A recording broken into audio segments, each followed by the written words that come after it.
Either we are there or not, ITSPmagazine still gets the best stories. There are plenty of conferences and all sorts of events that spark our curiosity and allow us to start conversations with some of the world's brightest minds. In person or virtually, we sit down with them at the intersection of technology, cybersecurity, and society. Together, we discover what the synergy of these three elements means for the future of humanity. Knowledge is power, now more than ever. CrowdSec, the collaborative and open source cybersecurity solution. Analyze behaviors, respond to attacks, and share signals across the community for free. Let's make the internet safer together. Learn more at crowdsec.net.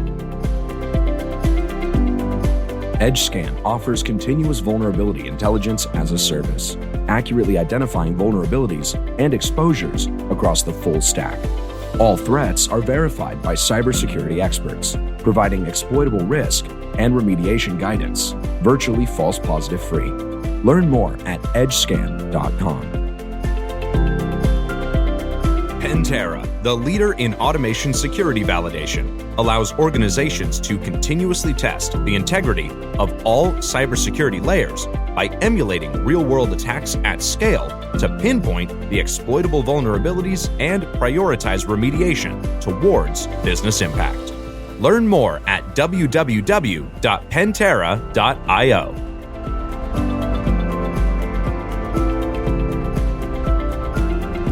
And here we are again. I hope people are not bored with us yet. I'm bored with you. Oh God! 10 times today I received already. I know. But you know what? I'm not bored. I'm not bored. What's that? I was able to shake you off yesterday, but today you're hanging on full strength. So you're telling me that I had to remove a tooth and it was your fault? Because I'm gonna hunt you down for that. Sure. Come on, stop the domestic. Come, please. Oh my God. Okay, so here's one thing I'm not bored and I'm very excited about. Actually, we have Ian Tabor with us, AKA all the way from the UK, Internet. What's going on, man? Yep. I'm here to help out with the car hacking village at DEF CON this year. It has been very, very busy. We have got lots of challenges and things.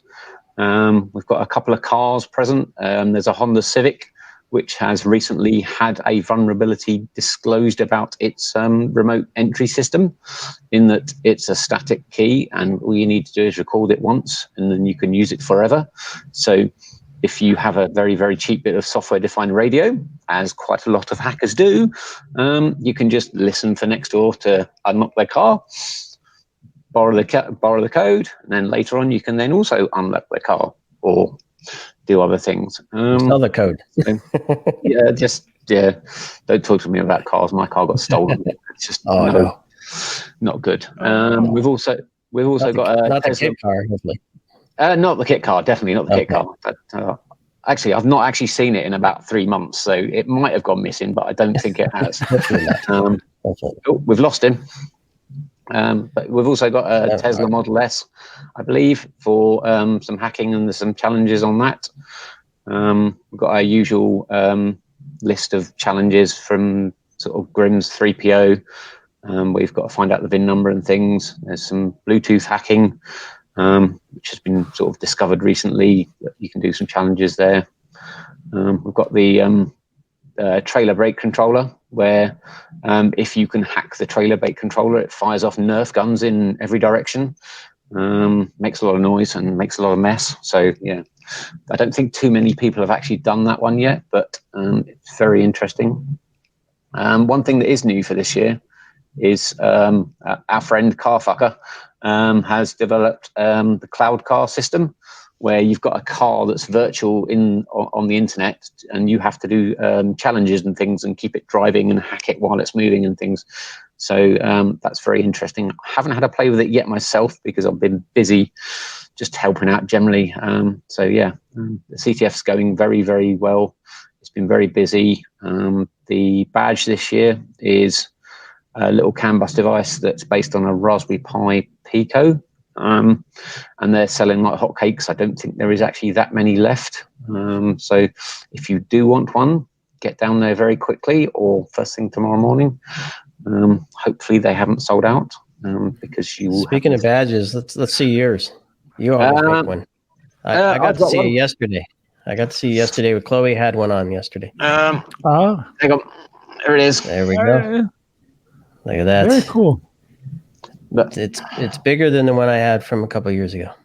Yeah, the one you had from a couple of years ago is just the top half, but or the bottom half, and I've basically put it together.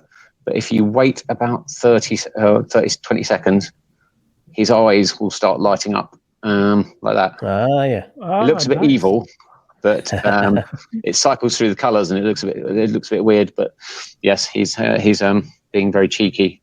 So when you say he, I always have a hard time figuring out how to pronounce his name. I call him Biggie because it's just easier rather than Big Renew. It's sort of like a rework of Tigrinew, which I think is Hungarian for tiger. My wife's Hungarian, so yeah. So and he has a Twitter account, right? He does have his own Twitter account at Big Renew, BIGGRINNYO, or find me and I also follow him at Mintinet. So yes, he's always tweeting very cheeky pictures and things. He's been getting lots of love and things today because it's his birthday. I actually got him here in Vegas in 2019 from the Tiger Place over in the Mirage. So he sort of became the mascot for the car hacking village in the UK. And so he just appears every now and then and does a bit of baking, does a bit of cooking, steals my food. Generally just a cheeky little thing. I was going to ask how he actually got into the village, because I think he took your badge, didn't he? He did, yes. He stole my badge earlier. But yes, I think he's kept me sane during lockdown because just someone there keep me out of trouble. Talking about lockdown, I mean, that's how we went back in time. Let's go back in time for when we met you. It was back in the UK. Yep. And it was at InfoSecurity Europe. We had a great conversation at the time, and then we stay in touch. So I'm curious to know, because of the pandemic, of course, we're in touch via social media, one like here and there, one retweet. But what's new with you? I mean, have you had some new development in your career, in the things that you do? Yes. About 3 weeks ago, I actually started working for a new company in the UK called EDAG. They're a sort of automotive consultancy company that do electrical engineering, cybersecurity, and those sort of things in the UK. But they've got a bigger parent company in Europe, in Germany. So they design autonomous vehicles and all that sort of things. It took a while to actually get into the business. I've been for lots of interviews with other companies and things, but they sort of never came to fruition because, you don't have any automotive experience. It's like, well, I run the car hacking village. I built a car in a box. I built a car in a case that's the equivalent of a product that's 20 times more expensive. So how have I not got automotive experience? What's the real reason then? I don't know. Afraid of quote unquote hackers, or afraid of what you might uncover? Or? I don't think they're afraid of hackers. I think it's just one of those closed sort of communities that there is. Like most industries, that they don't like outsiders, I think, more than anything. This company's given me a chance and things are going well. I'm working on some of the legislation stuff that's coming out in Europe for cybersecurity. Very interesting stuff. The manufacturers have got to do loads of work to actually make sure their cars are secure for the lifetime of the vehicle. But no one knows what the lifetime of a vehicle is. And the legislation says until there is no more of that product available on the road. So do you think the OEM is going to keep their systems going to update software for 100 years? Because there's still cars on the road now from 100 years ago. I don't know about that one. But it's going to be interesting to find out what happens. Well, at some point they stop. In Ireland they call it NCT. I don't know if it's the same in England, but And here in the U.S., I guess there is no get it off the road. It's just you don't have to smog check it anymore and that kind of thing. But I don't know. The legislation says they've got to support it for the life of the vehicle. Yeah. But there is nothing in there that says the life of the vehicle. Is that like the duration of time it's built, the duration of time plus X number of years, or is that literally for however long there is one of those vehicles on the road? Because classic car collectors have got vehicles from 1900s, 120 years old. Okay, they don't have any technology in them, but there's still going to be people in 50 years' time that are going to be driving around in the last of the petrol cars that are being built today because they may not like electric cars, or they've had it squirreled away as a sort of future classic thing. So do we think this will happen? I don't know. I think there may be some consolidation in the automotive space in the future, because most of the vehicles that are being made nowadays, they're all a similar sort of thing. This same old box with wheels on the corners, using the same old technology inside. But yes, it's very interesting times. But I want to go back for a second to you searching for the job and like not being, I'm doing air quote, qualified, and it's so hard for me to think that even if an old traditional maybe industry like the car, I mean the car industry, right now we don't buy car anymore, we buy computers on wheel, right? Or as somebody said, telephone on wheels. I hear that, smartphone. That vehicles nowadays will be telephone on wheels, and they probably want it to be a throwaway thing that's only supported for X number of years. But computers of yesteryear weren't built for security, they were built for safety. So they are built to make sure that they don't crash, they don't kill someone. They don't have to be secure, because that doesn't actually keep the person safe. Well, technically it does, because if someone hacks it and turns the brakes off, the manufacturer could be potentially liable for whatever happens in that situation, which could be tragedy, death, or massive circumstances. What would happen if someone hacked all the police cars and turned them all off? Or what would happen if someone hacked all the ambulances and shut down all the ambulances?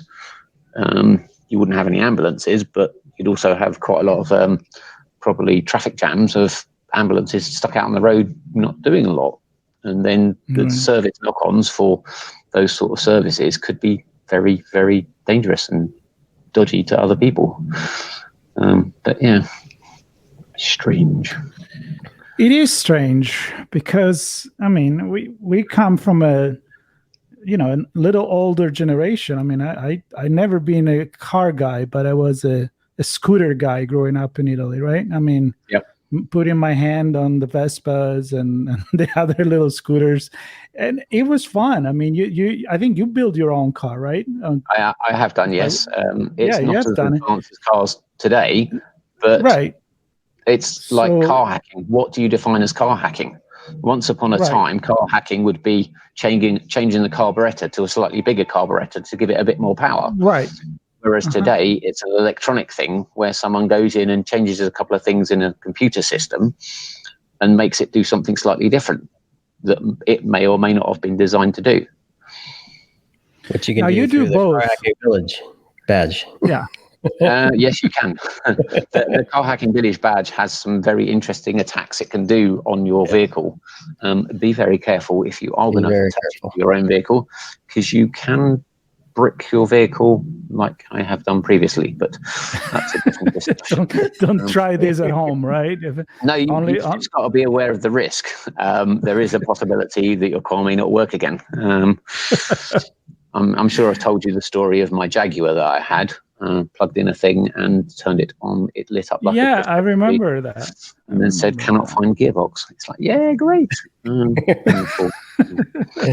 got it back eventually, but did take 3.5 weeks to learn how to change gear again.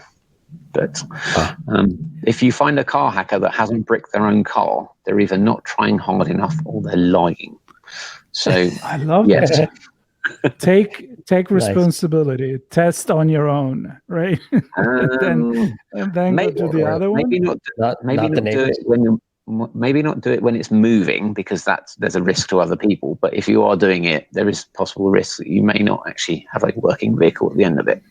And if you can't get Johnny to school in the morning, you'll be the one doing the walk of shame in the rain. Yes. And is there not just a master reset button somewhere? The way I did the master reset of my car was basically to disconnect the battery for an extended period of time. So that sort of reset everything, but then it reset the fact that it remembered how to change gear. So that's why I had to learn how to change gear again. I did actually speak to the manufacturer of the gearbox when I met one of the chaps from their company at a conference, and sort of they went, "What the hell did you do? Because it shouldn't do that. It shouldn't lose all its settings." But I managed to do it somehow. It's like, whoops. So yes, very strange. Well, very cool. Very cool. What's ahead in the car hacking village? Anything interesting that you want to highlight? I know you talked about the Honda being there, but anything else that people should come and check out the next couple of days? Just come if you're interested in car hacking, come down. Have a word with people. They will show you how to get started. If you want to get started on your own, I would suggest you go to a Breakers or go on eBay and buy something like an instrument cluster. Wire it up to 12 volts and get yourself a little CAN adapter. And then start squirting messages in and see what happens. Because if you get the right message, you might make the rev counter go up. You might make the speedo go up. But there's no risk to actually breaking anything. And if you do break it, it might be like $30 worth of hardware, as opposed to if you play around with your own car and you manage to jump it up 20,000 miles and your car's on finance and you're only allowed to do 10,000 miles a year, they're going to charge you for the 10,000 miles difference. So that's going to cost you. If you're going to do that, though, jump it up 1,000,000 miles, because then you can say, well, if you can prove that I could drive that car that distance in the time between the last service and now, I'll pay for it. But if it's jumped up 1,000,000 miles, that's on you. You'd have had to be doing like 150 mile an hour for like 3.5 weeks or something stupid just to actually get that number of miles through. So if you're going to do it, go big or go home. But at least have the balls to then try and stand up behind it and say, look, I didn't touch it. It's just like, yep, something happened. I turned the key on and it's mysteriously higher than it was previously. Make sure you disconnect the cables, though, before you ring them up and say, yeah, there's something wrong. But, I'm pretty sure in the small print, it says, don't hack the fucking car. I don't think it puts it quite as politely as that, or impolitely as that. But I think it's implied just get to the point, You shouldn't really do it, but if it's your car, you can do what you like, potentially. That's but true. The thing is, nowadays, most people never buy a car outright. It's on finance. So if you hack that car and you break it, who's liable? The finance company or you? Yep. Because if you break it, the finance company are going to come after you. Yes. Can you turn the odometer to hex? Probably. or Roman numeral. What's the only number you can't represent in Roman numerals? I don't know. It's a bit of trivia. 0. You can't do 0 in Roman numerals. You start at 1, I guess. Yep. Or do you represent it as 1 minus 1? I don't know. It's got to be a way. I don't think there is. I never asked myself that, and I can see, I can read the Roman numbers, but I think you're right. Yeah, I mean, even if you want to do a number that is 500, and you have like the D or the L, and that's that's including the 0, which means the 0 with it. You're totally right. I just learned something that is not about cars. I love it. Thank you, Ian. I appreciate that. And I really appreciate your time to catch up with us. And unfortunately, we couldn't be there to meet you in person. And I hopefully hope to meet you in the UK again, because that means how much I'm going there. So that'll be very cool. I miss London, and I miss to visit the UK, actually. Are you planning to come over to InfoSec later in the year? I would love to. Yeah. Yep. Yeah, for sure. Yeah. I mean, I did my trip post-pandemic to go visit my family in Italy not too long ago. Yep. I didn't make it in the UK. I went to Zurich and Switzerland for a few days. It was really nice to finally be traveling again. And so I really love London and the whole UK. So I'm looking forward to that and to hang out with you and other friends from the InfoSecurity group in the UK, which we do know many, Sean. And I want to take the opportunity to say hi to Hall. I'm not going to list them here because I will forget someone for sure. You're going to piss off somebody you forget. Exactly. You will forget someone. That's right. That's right. Yeah, that's why I say everyone. We'll stick with Minty and Biggie, and thank you both for joining us and doing what you do for the car hacking village. Definitely. You guys volunteer for this stuff, and it's your time. Granted, it's fun, but still your time giving back to the community and ultimately giving back to society. So if it gets some more people involved and help to secure the world, it's good. So that's what it's done there for, really. Yep, exactly. Absolutely. People need to appreciate that. They're not there making money. They're there to do good and make the community grow. So big applause to that one. Good to see you, Ian. Take care. Say hi to everybody on the floor. Safe journey back. And catch you soon. See you later. And everybody else, stay tuned. We have a few more chats here live on ITSP Magazine. Thanks, everyone. We are. Pantera, the leader in automation security validation, allows organizations to continuously test the integrity of all cybersecurity layers by emulating real-world attacks at scale to pinpoint the exploitable vulnerabilities and prioritize remediation towards business impact. Learn more at www.pantera.io. EdgeScan offers continuous vulnerability intelligence as a service, accurately identifying vulnerabilities and exposures across the full stack. All threats are verified by cybersecurity experts, providing exploitable risk and remediation guidance, virtually false positive free. Learn more at edgescan.com. CrowdSec, the collaborative and open source cybersecurity solution. Analyze behaviors, respond to attacks, and share signals across the community for free. Let's make the internet safer together. Learn more at crowdsec.net. We hope you enjoyed this episode of our on-location conversation. If you learned something new and this podcast made you think, then share ITSPmagazine.com with your friends, family, and colleagues. If you represent a company and wish to associate your brand with our conversations, sponsor one or more of our podcast channels. We hope you will come back for more stories and follow us on our journey. You can always find us at the intersection of technology, cybersecurity, and society.